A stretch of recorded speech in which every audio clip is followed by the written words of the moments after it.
Good morning, dear creatives. Welcome to Creative Sprinkles Atelier. In today's tutorial, I want to show us how to make this beautiful scarfinator as shown on the screen. You are welcome. Let's move in.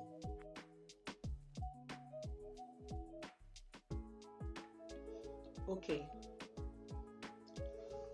as you can see on the screen, on the table we have our material on fold, and it is on bias fold. You just fold it in a diagonal form, and you can see there are things you consider when you want to make a scarfinator. The handles are very important. That is where the circumference of the head lies. So you're going to take between 45 to 50 inches to enable you to have a good tie behind. Alright, as we move on, you discover that wherever it's necessary, I'll come in and explain. But for now, just look at the screen and see it is detailed and explanatory on its own. Thank you. Now you also discover that I am pinning down the material to prevent it from shifting, and I'm going to take about 5 inches from the edge, and that is where we will make our brim. So we take 5 inches across and we cut them out. Okay, you can see after the measurement we are cutting out the material.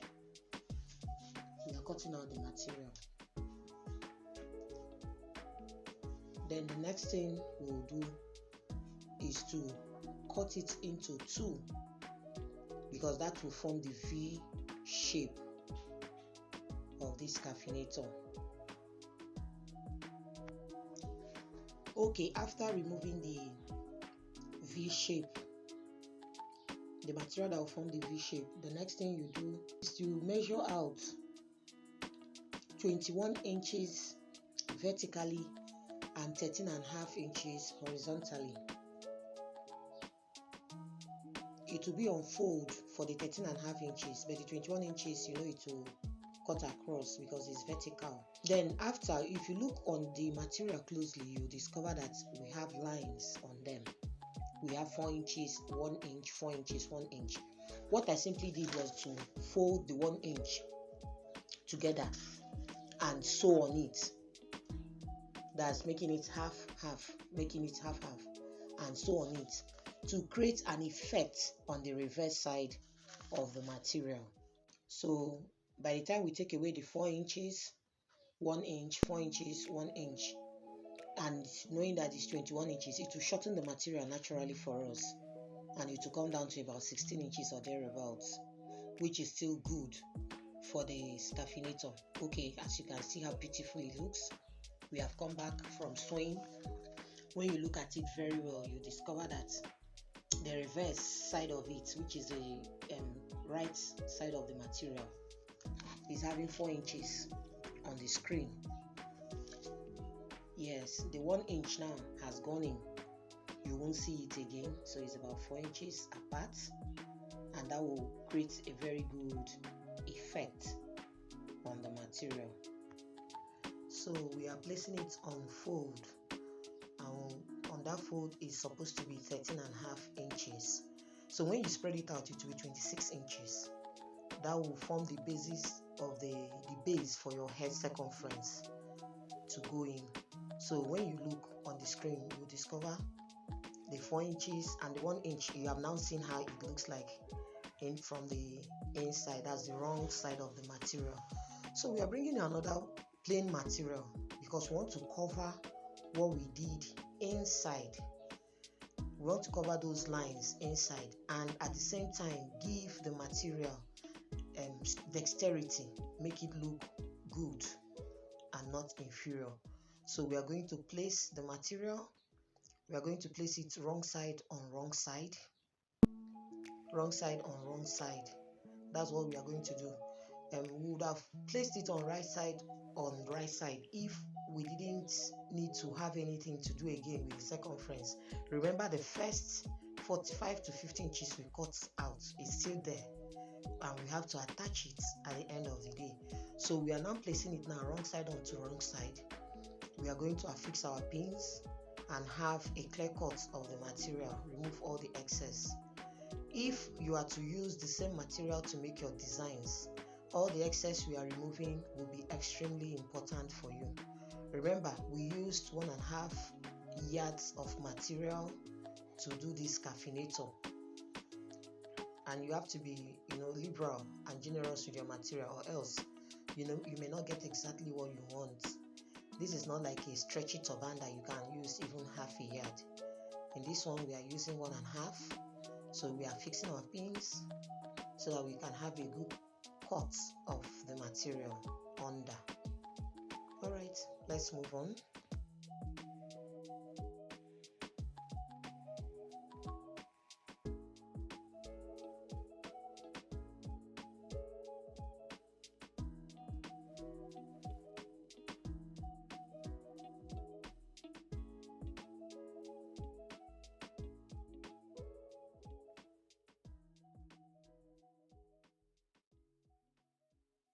Now we bring back our material that we cut. On that material, I have about 50 inches, 25 on each side. So we are going to place it on a V way. Look at what I'm doing.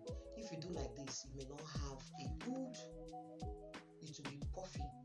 So you are going to blunt out that V shape to enable you have a correct V on your head. Now on a close range, can you see? You have to blunt it out. Let it become blunt, a blunt V, and not a sharp V. So by the time we do it and you place it on the hair circumference, it will look neat and fine. Can you see it? Alright, we are now holding it because we want to start attaching it to the base of the material. If it was a round, there wouldn't have been any need for this. But this is not a round edge. We are going to make a tutorial on how to make round edge. So we are going to go to our machine and fix it. The side that has the lines, it will be inside because we have covered it. So the next thing we are doing, we bring out our material that has the V shape. Well, can you see? Very fine and beautiful. Wow. So the next thing I did was I measured that place. You are going to cut it off quite well. You don't need the excess. We cut it off. Good. Then we lay it back. We lay it back carefully. Then we take our measurement from the down part that we are going to attach to the main fabric. You take 10.5 inches. What did I say again? 10.5 inches. If you say 10.5 plus 10.5, that will give you how many inches?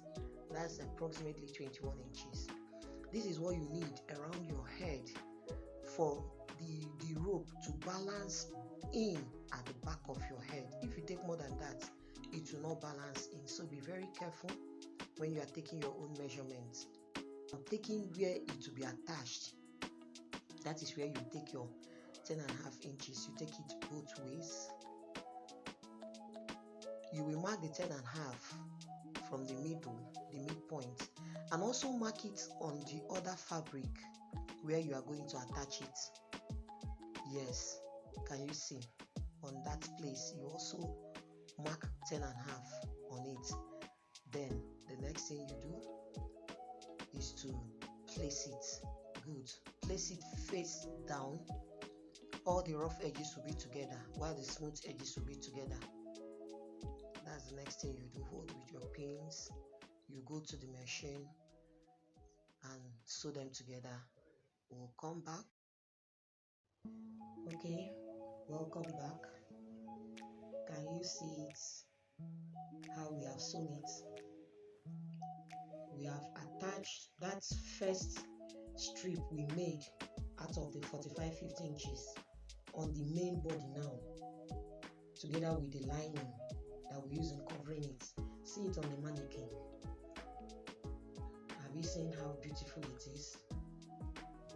Okay, so look at the space we left. That space will enable us, you can see, you can leave 2.5 inches there. It will enable you have a good tie at the back and enable the hair to be occupied or the skull to enter the space when we close it up finally. So let's move on. So the next thing you do is to lay it on the table, and you are going to close up that space after you must have sewn it on the body. So you just turn it in and close it up so that the strip will now be complete. Then you lay it on the table. The next thing is, we are going to sew to close it up as a cap. So I am now taking the exact measurement I wanted. What I took there is 14.5. Then I make a curve.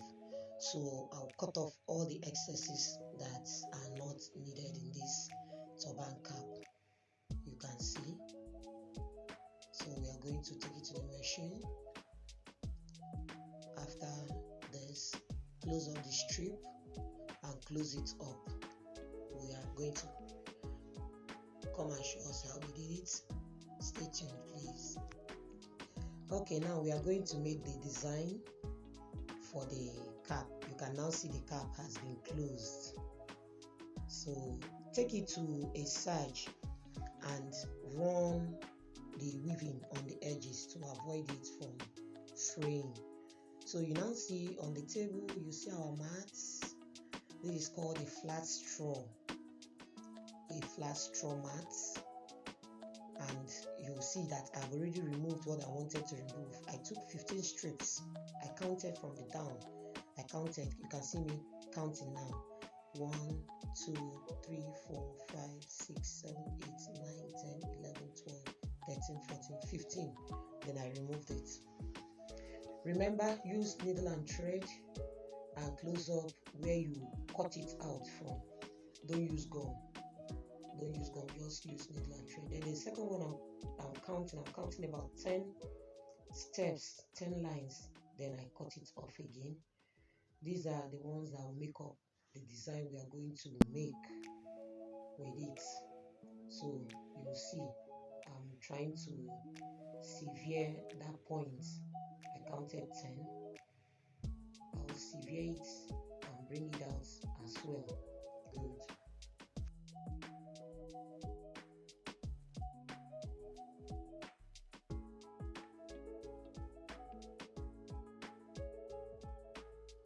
So the next thing I do, you can see I'm trying to ruffle it to see how it will look like. So you get your needle and thread and start making your waves.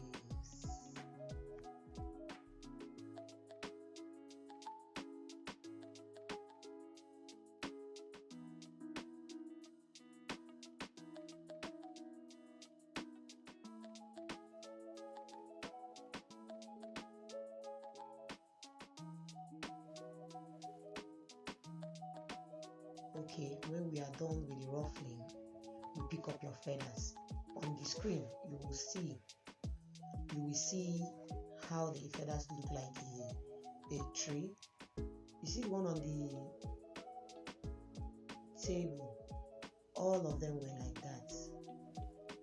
I don't really know what they call these feathers, but it's something that you can manipulate. So what I did was to give it cuts at intervals to create that effect, but it was straight before. So you can now see this was how it was before now, and I'm going to demonstrate on the screen for you to see. You now make some cuts. Yes, make the next cuts. That's how you make the cuts, and it will give you that effect.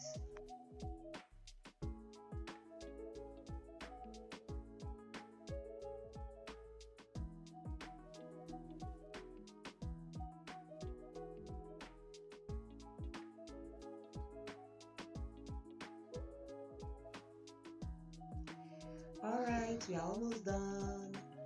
So the next thing we are going to do is to assemble our feathers and start fixing them on the scarfinator. This is what you can do. At the time of filming this or recording this video, I didn't have lights. So what I did was, you can improvise. If you don't have a candle glue gun, you don't have the electric type, just light up your candle, then place the candle gun stick on the lights from the candle. It will melt it. That was exactly what I did, and I started fixing them one after the other. So watch carefully on what I am doing on the screen. This one, everybody can do it, anybody can do it. Have you seen? I was trying to make the feather stand, so I placed the second one. That's how I'll place. In all, I placed about 8 feathers, to create the gorgeous effects on the scarfinator. Alright, when it's necessary for me to say something, I'll come out again to explain. Happy viewing. Please remember to subscribe. If you are not yet subscribed to my channel, please remember to subscribe and press the bell icon for notification when I upload a new video. Beautiful.